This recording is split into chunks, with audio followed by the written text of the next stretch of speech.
So today I want to talk about why renting first often leads to better buying decisions for non-local buyers specifically.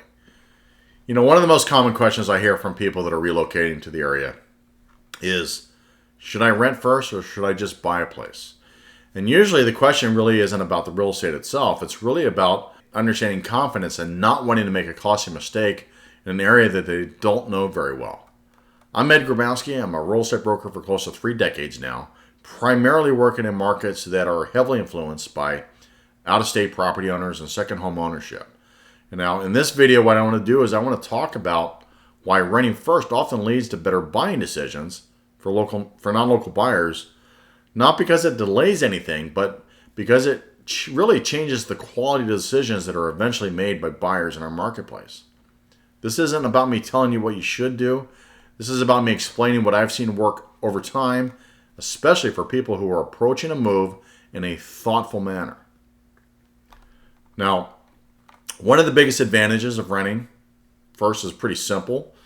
It gives you the opportunity to observe lifestyle in our local market without committing to anything. Once you buy, you're really locked into a set of decisions. You're locked into the lifestyle. You're locked into the location. And you're locked into a group of trade-offs that come with the home that you purchased. When you rent, you're not locked into anything yet. You're really just kind of paying attention. And that distinction matters a lot in a place like Sarasota because how an area feels over time is not always obvious at first. Living through different seasons, understanding the different traffic patterns, the different rhythms of life that tend to surface over time are things that there's no way that you would have been able to really appreciate them from a short visit or online research. Renting allows these realities to kind of show themselves over time before a long-term commitment is made about your home purchase. You're not trying to get it right immediately. You're really trying to learn what actually fits for you, and perhaps more importantly, what doesn't fit for your lifestyle. Another reason renting often leads to better outcomes is that it kind of reduces the kind of risk that's really hard to undo. Now, some mistakes are relatively easy to fix, while others there really aren't. And buying too quickly in the wrong location is a great example. It's not always about price, it's about finding the right fit.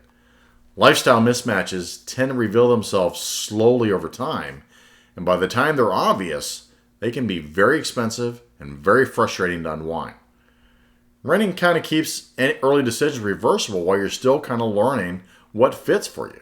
It gives you the space to understand how you actually live here, not what you thought life would be like when you moved here, before you commit to something permanent. Now, something buyers don't always think about is that renting can actually improve your leverage when it comes to negotiation. And this happens because clarity really kind of changes how decisions are being made. Once you lived here for a while, you stop chasing every listing that looks good on paper. What happens is you start to recognize alignment faster. You recognize misalignment faster, and you're more comfortable on passing on properties that look good on paper, but don't ultimately fit your lifestyle.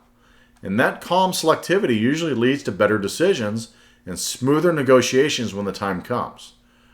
Urgency tends to weaken your leverageable position. Confidence, on the other hand, tends to strengthen it. Renting often accelerates that shift in your mindset. Renting also prevents overbuying before preferences have really settled. Many buyers, they arrive with a pretty clear idea of what they need. Look in terms of amenities, views, certain features that they associate with lifestyle or different values in the real estate that they purchase. And look, there's nothing wrong with that. What often happens is their priorities tend to change a little bit once they live here day to day. Seasonal living plays a major role in that. What feels essential during a winter visit can feel very different once summer sets in, once our routine replaces the novelty of living here on the Gulf Coast. Renting gives preferences time to recalibrate before decisions become permanent. Now that pause often protects people from committing too much and too early. So the last benefit that I want to talk about is timing. Renting actually gives you the opportunity to help the purchase happen when you're actually ready, not when something feels urgent. When people rent first, the eventual buying decision usually feels a little bit quieter. Less second guessing, less pressure. The decision happens because the things line up, not because someone feels rushed to act. The calm really is usually a good signal. It's often when your decisions hold up best over time. Now, for non-local buyers, renting first isn't about waiting. It is about proper sequencing. It allows experience to come before your commitment and clarity to come before permanence.